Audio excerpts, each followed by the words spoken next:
Oh, yeah, revisiting. As far as the fitment, yeah, first few tries, it's a little tight. However, I'd rather be a little bit tight, giggity, than a touch loose, right?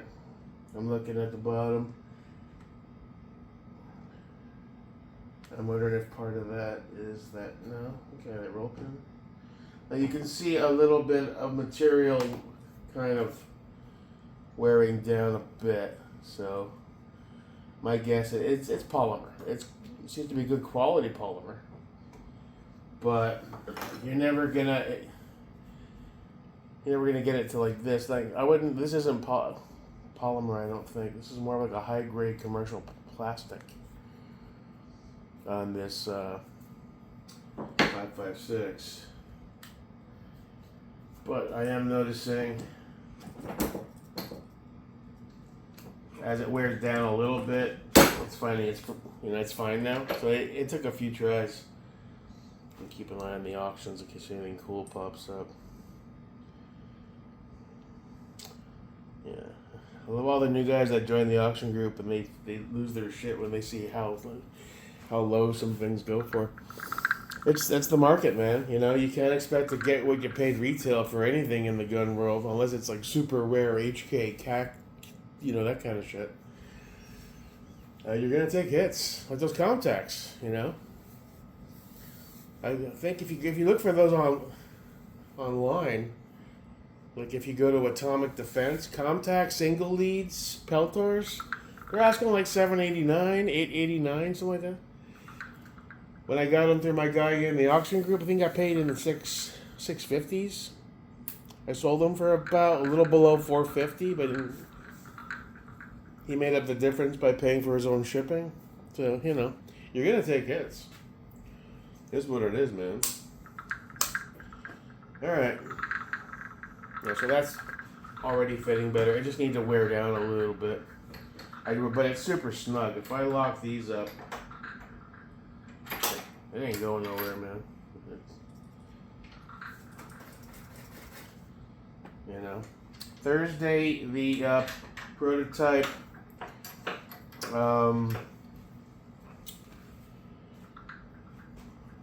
block for the lower is arriving, and we'll check that out. And then once we have that, then we'll pop the upper off, lock it down nice and tight, give it a little bit of heat. I'm guessing the guy who owned this before me, given how clean it was probably never broken down. I mean, everything was immaculate. It really didn't even look like he ever even shot the damn thing. I'm sure if I got a scope and went into the barrel, I would have seen some use, but yeah, pretty cool, man. Enjoying this HK adventure a lot. Pretty dope. They said one guy mentioned Geisley makes a. You can't just put any trigger in here. Apparently, it has to be made for the HK. I think. I looked it up. Geisley makes a dedicated HK upgrade trigger. Fucking thing's like 569 or something crazy like that, though. I'm like, this one's fine. We don't need to get too crazy in this bitch.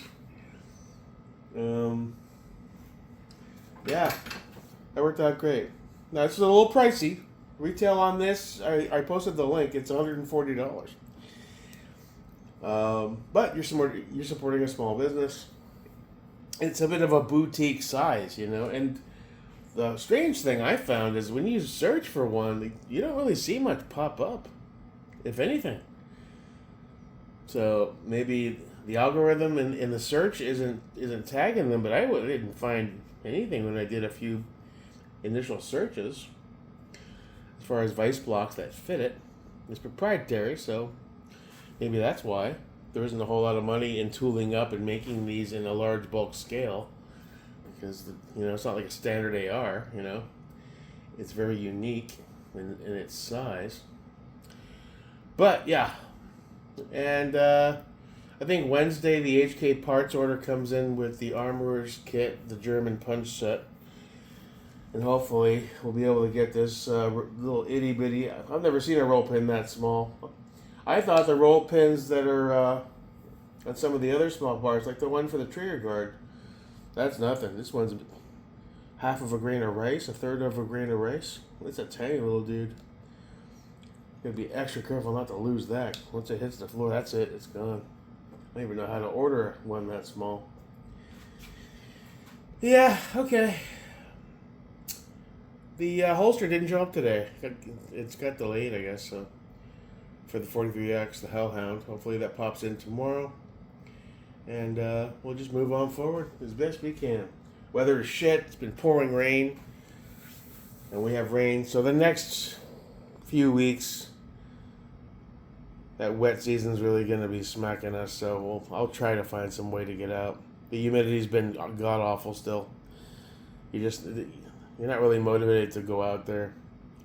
Your glasses are fogging up. You're pouring sweat because it's humid. There's lightning everywhere, you know. It's like, this will be a little while longer. To make it into the middle of October, Bob's your uncle.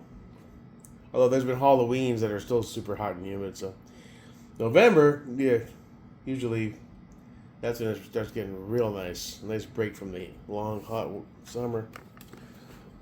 Yeah, sexy rifle. All right, let me go watch the auction.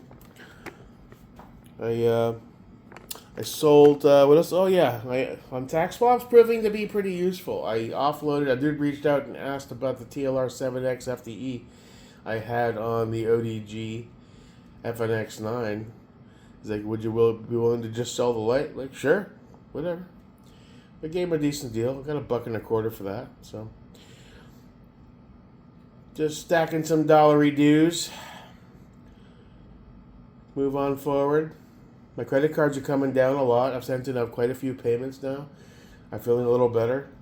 Gonna keep doing that. Get those nice and low. The next big purchase, I don't know what it's going to be. I'd like to get an HKMR 55684, but the only way to justify that is to move another something higher dollar, a rifle, something like that, you know. I don't want to just get, because they're a lot of money. I can get just the upper on Rooftop Defense with the code Pew Pew. You can get them for around $20.49 tax free. Still, $2,000. It's a good chunk of change for an upper, but you're probably never going to be able to secure the HK lower standalone. At least I don't think so. That's not really their style. They don't. Then again, you see strip lowers being processed and Cerakoted all the time, so I don't know. Yeah, alright. Let me go pay attention to this auction just to see if something cheap pops up. Eventually, I think I want to get a diving board for the LMT 6.5. If we ever get out to that Volusia or the farm, and I'm serious about really trying this year, maybe one of those Fire 4000s would be a cool grab for it. I don't know. Or a Vortex Impact 4000. We'll see. You know, usually that's meant for even longer range than 1,000. Guys up in the Midwest that are shooting 2,000-3,000 yards plus. I don't know if it makes sense. But, you know, just looking around at options and stuff.